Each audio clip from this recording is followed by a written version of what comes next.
Assalamualaikum warahmatullahi wabarakatuh. Alhamdulillah, alhamdulillahilladzi rafa'a man khafada tawadhu'an li jalalihi wa fataha al-baba liman intasaba tanasaban li ibdali wa jazama liman irkabara takaburan di zinatih. Ashhadu an la ilaha illallah wa ashhadu anna Muhammadan abduhu wa rasuluhu la nabiyya ba'dah. Allahumma shalli wa sallim wa barik wa karrim wa 'azzim ala sayyidina wa habibina wa syafi'ina wa maulana Muhammad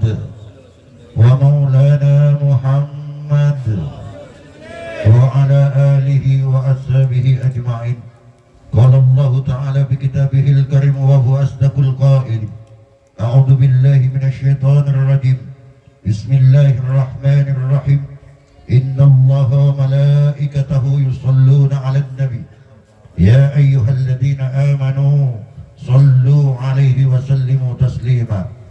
Atau kama qala Rasulullah sallallahu alaihi wasallam, majtama'a qaumun thumma tafarraqu min ghairi dzikrillahi was-salati 'alan nabi illa qamu an antana min khifatin.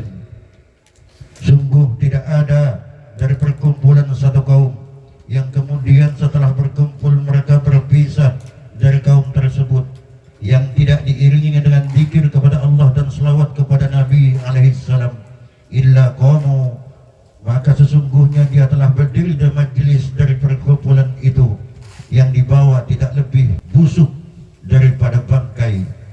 Hadirin yang dimuliakan Allah Subhanahu wa taala, puji syukur kehadirat Allah, pada kesempatan malam yang berbahagia ini kita dapat berkumpul bersama-sama di majelis yang kita cintai ini, tentu dengan harapan apa yang kita lakukan dari zikir, gerakan badan dan semua yang kita lakukan di majelis ini semua menjadi nilai ibadah di sisi Allah Subhanahu wa taala.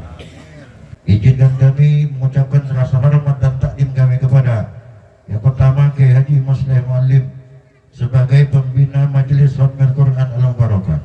Yang kedua tamu agung kita Al-Mukarram Sahibul Fadilah was Samahah Kiai Haji Mastur dari Kili, Madura, Jawa Timur.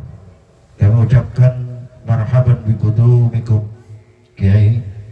Mohon maaf pada kesempatan ini izinkan kami untuk sedikit menyampaikan tasbih, bukan bermaksud untuk menggurui, tapi karena memang beliau tepat tak kesokan guru tidak absen saya bakon. Jadi mohon izin Kiai. Hadirin yang dimuliakan Allah Subhanahu wa taala, Nabi Muhammad adalah nabi yang paling agung. Nabi Muhammad adalah nabi yang paling mulia. Tidak ada pujian yang terindah, yang tertinggi, yang pantas kita sampaikan kecuali pada satu-satunya makhluk khairul anam, dialah baginda Rasul sallallahu alaihi wasallam. Ketika kita bicara tentang cinta, ada suami cinta kepada istri, istri cinta pada suami. Sang orang tua cinta kepada anak, anak pun begitu kepada orang tuanya. Bahkan sahabat kepada sahabatnya. Itu cinta-cinta yang berdasarkan insting dan memang sunatullah diberikan oleh Allah Subhanahu wa taala. Namun tidak sama dengan cintanya Rasulullah kepada umatnya ini. Saking cintanya Rasulullah kepada umat ini, tidak hanya ketika hidup di dunia, bahkan sampai nanti di akhirat sekalipun, yang selalu diingat dan disebut bukan istrinya, yang selalu diingat dan disebut bukan anak-anaknya, yang selalu diingat dan disebut bukan sahabat-sahabat dekatnya, tapi ummati, ummati dan ummati, umatku, umatku dan umatku, kata Rasulullah. Begitu agung dan cintanya Rasul kepada kita, maka pantas kita untuk selalu memperbanyak baca selawat kepada Rasulullah. As-salatu wassalam itu harus selalu kita lantunkan pada setiap saat. Bibir orang yang beriman harus selalu basah dengan selawat dan salam untuk junjungan Rasulullah sallallahu alaihi wasallam. Kenapa kita harus banyak membaca selawat dan salam kepada Rasulullah? Bukankah Rasulullah adalah makhluk pilihan Allah, makhluk yang telah dijamin oleh Allah Subhanahu wa taala, bahkan dimaksum dari segala dosa? Tanpa salawat dan salam yang kita ucapkan, Rasulullah tidak akan pernah tidak masuk surga. Tanpa salawat dan salam yang kita sampaikan, Rasulullah pasti akan menjadi kekasih Allah Subhanahu wa ta'ala. Namun kenapa kita harus membaca salawat kepada Rasulullah sallallahu alaihi wasallam? Jawabannya adalah tidak ada lain kecuali tahiyyah sebagai penghormatan kepada Rasulullah sallallahu alaihi wasallam. Begitu yang disampaikan di dalam kitab Kasifatus Syajah dan kitab Usmurya dan kitab-kitab yang lain oleh para ulama salafuna sholihin. Hadirin yang dimuliakan Allah, rahmah itu adalah milik Allah dan itu diberikan kepada Rasulullah. Sedangkan syafaat itu adalah doanya Rasulullah yang diberikan kepada umatnya. Itulah yang kita kenal dengan syafaat. Makanya Rasulullah dan para nabi-nabi itu dia digelari dengan alaihi salam atau sallallahu alaihi wasallam. Muhammad sallallahu alaihi wasallam, Isa alaihi salam, Musa alaihi salam, Ibrahim alaihi salam. Tapi ketika ke sahabat, maka gelarnya adalah radhiyallahu anhu wa karramallahu wajhahu. Abu Bakar radhiyallahu an, Sayyidina Umar ibn Khattab radhiyallahu an, Sayyidina Utsman bin Affan radhiyallahu an, Sayyidina Ali karramallahu wajhahu, bukan radhiyallahu an. Kenapa? Khulafa Rasyidin yang satu ini bukan radhiyallahu an, tapi karramallahu wajhahu. Karena Sayyidina Ali karramallahu wajhahu punya keistimewaan tersendiri dibanding tiga khalifah lainnya. Kalau Abu Bakar As-Siddiq, dia menjadi sahabat Nabi, beriman kepada Allah, bersyahadat memeluk Islam, itu dia setelah kafir dulu. Begitupun yang dilakukan Sayyidina Umar, dia dapat hidayah Allah setelah kafir dulu di masa balighnya. Begitupun Sayyidina Utsman bin Affan, tapi tidak untuk Sayyidina Ali karramallahu wajhahu. Beliau sejak lahir sampai baligh, sampai meninggal, dia beriman kepada Allah dan Rasulnya Muhammad sallallahu alaihi wasallam. Makanya Sayyidina Ali karramallahu wajhahu digelari dengan karramallah, bukan radhiyallahu an. Pun kita tak pernah mendengar ketika menyebut nama Rasulullah di depannya ada al-maghfurlah. Enggak ada. Kalau kiai, kalau syekh, kalau habib pasti al-maghfurlah. Tapi kalau Nabi tidak. Kenapa? Karena Nabi itu sallallahu alaihi wasallam, itu gelarnya, itu predikat yang telah diberikan Allah Subhanahu wa ta'ala. Innallaha wa malaikatahu yusalluna 'alan nabi ya ayyuhalladzina amanu sallu 'alaihi wa sallimu taslima. Sesungguhnya Allah membaca selawat kepada Nabi. Kalau Allah membaca selawat kepada Nabi, berarti itu rahmah. Itu rahmah dari Allah kepada Rasulullah. Makanya kita diperintah untuk berbanyak membaca selawat dan salam kepada Rasulullah. Ibaratkan saya pegang botol. Botol ini penuh dengan air. Tanpa saya isi lagi, botol ini pasti penuh. Karena memang sudah penuh. Kenapa masih saya tambah airnya? Padahal botol ini telah penuh. Tidak ada lain tujuannya. Bukan saya ingin mengisi botol ini, botol yang penuh ini agar ada airnya, karena memang airnya sudah penuh. Tetapi botol yang saya tetap tambah air meskipun dia penuh, agar airnya ini bisa meleleh keluar. Lelehan keluar itulah yang disebut dengan syafaat. Kita ingin diakui oleh Rasulullah sallallahu alaihi wasallam. Maka Rasulullah tidak digelari rahimahullah, tidak digelari radhiyallahu an, tapi as-salatu wassalam. Dan yang terdekat dengan Rasulullah adalah orang yang paling banyak membaca salawat kepada Nabi sallallahu alaihi wasallam.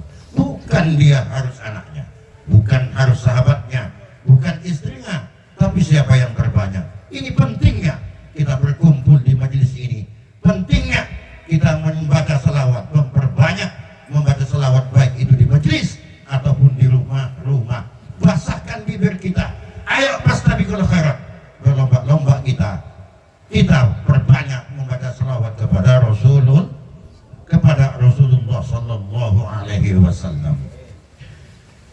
antara umum manusia di dunia ini. Ada yang dicintai oleh Rasulullah Sallallahu Alaihi Wasallam, tapi justru sebaliknya, itu yang dicintai oleh iblis dan syaitan. Ada yang menjadi ikhwan, menjadi teman, menjadi sahabat, menjadi kekasihnya Rasulullah Sallallahu Alaihi Wasallam.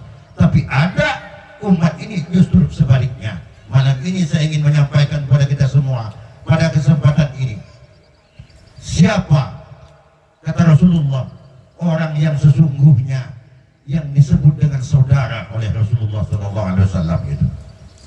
Pada satu kesempatan ketika Rasulullah berada di Masjid Madinah bersama para sahabat, kemudian Rasulullah bertanya kepada sahabat, hal alimtum man ajabal khalqi imana? Sahabat-sahabatku, kamu tahu tidak siapa orang dari makhluk ini yang paling mengagumkan bagiku di dalam keimanannya? Dijawab oleh para sahabat, faqalu imanul malaikati ya Rasulullah. Yang paling menakjubkan keimanannya itu adalah para malaikat ya Rasul. Apa kata Rasulullah mendengar jawaban ini? Faqala wa kaifa la tu'minul malaikatu wa hum yu'ayinuna al-amra. Bagaimana mungkin para malaikat itu tidak beriman kepada Allah, sedangkan mereka selalu menyaksikan setiap urusan, setiap perkara. Allah akan mencipta bumi, malaikat tahu. Allah akan mencipta langit, malaikat tahu. Allah akan menciptakan segala isi langit dan bumi ini, malaikat tahu. Wajar kata Rasulullah kalau para malaikat itu orang-orang yang beriman kepada Allah Subhanahu wa ta'ala.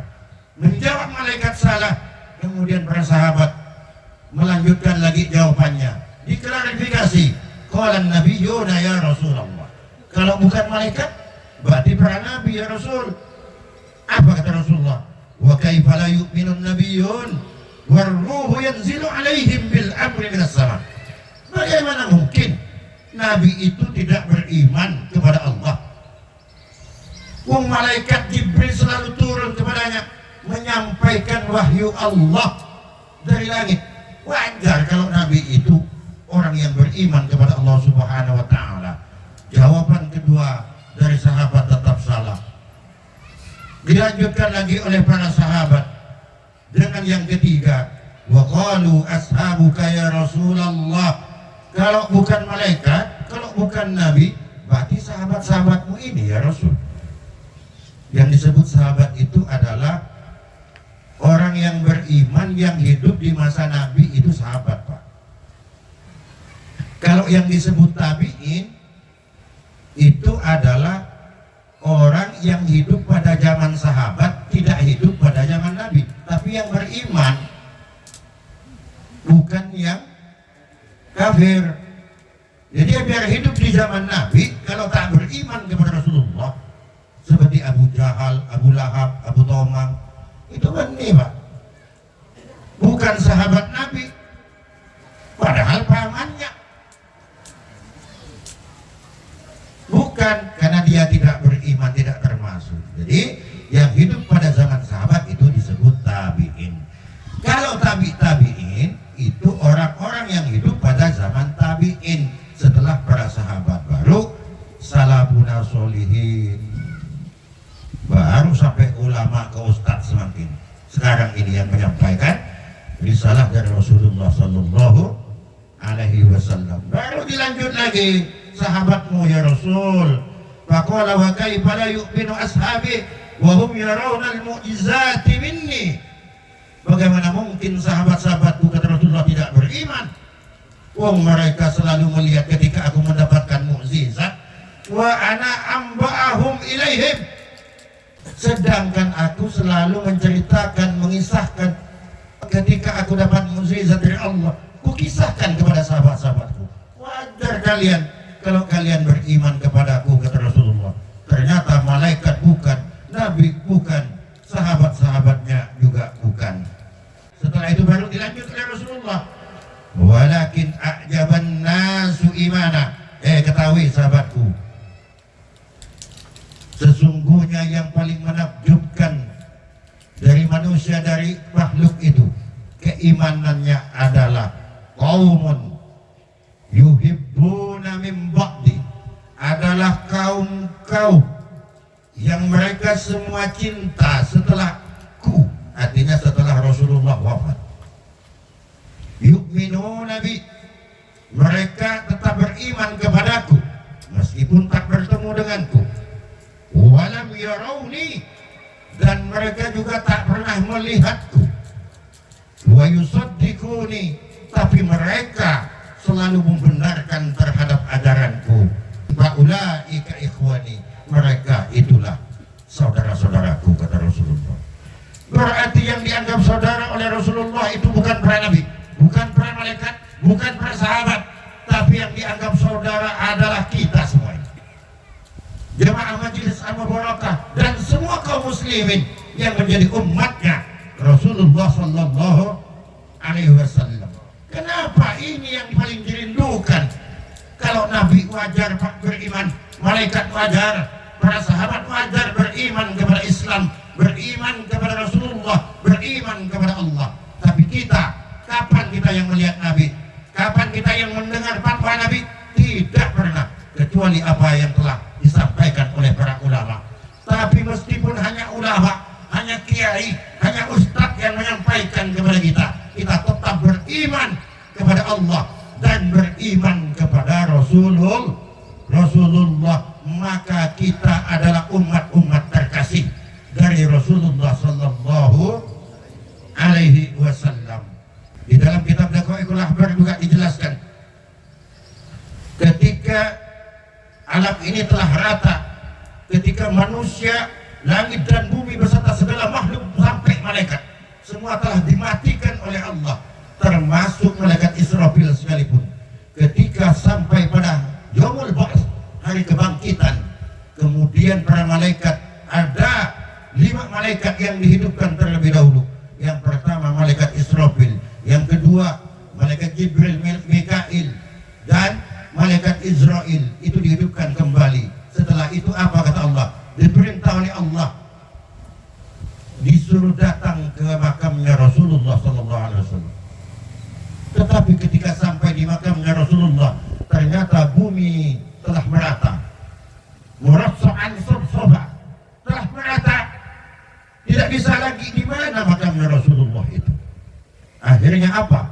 Memancar sinar dari makamnya Rasulullah ini seperti tiang, yang tiang ini memancar sampai ke langit, ke awannya langit, saking terangnya sinar dari nur Rasulullah sallallahu alaihi wasallam. Maka dari itu kemudian menjadi tanda bagi malaikat Jibril untuk mengetahui bahwa itulah makamnya Rasulullah sallallahu alaihi wasallam. Kemudian malaikat Jibril bilang ke Israfil, bilang ke malaikat Israel, kamu yang tukang cabut nyawa, coba kamu panggil Rasulullah dari dalam kubur tadi. Apa kata malaikat itu? Tidak, aku tak berani. Malaikat Jibril juga ketika disuruh yang memanggil Rasulullah di pembaringan Rasulullah di makam di Masjid Nabawi, apa jawabnya? Tidak, aku malu. Akhirnya yang memanggil itu Israfil. Qumi ya Rasulullah, hada yaumul firaq, ini adalah hari perpisahan ya Rasulullah. Karena dari antara manusia, bermiliar-miliar manusia yang ada di bumi ini, dari Nabi Adam sampai hari kiamat, itu akan terpisah menjadi 2 bagian.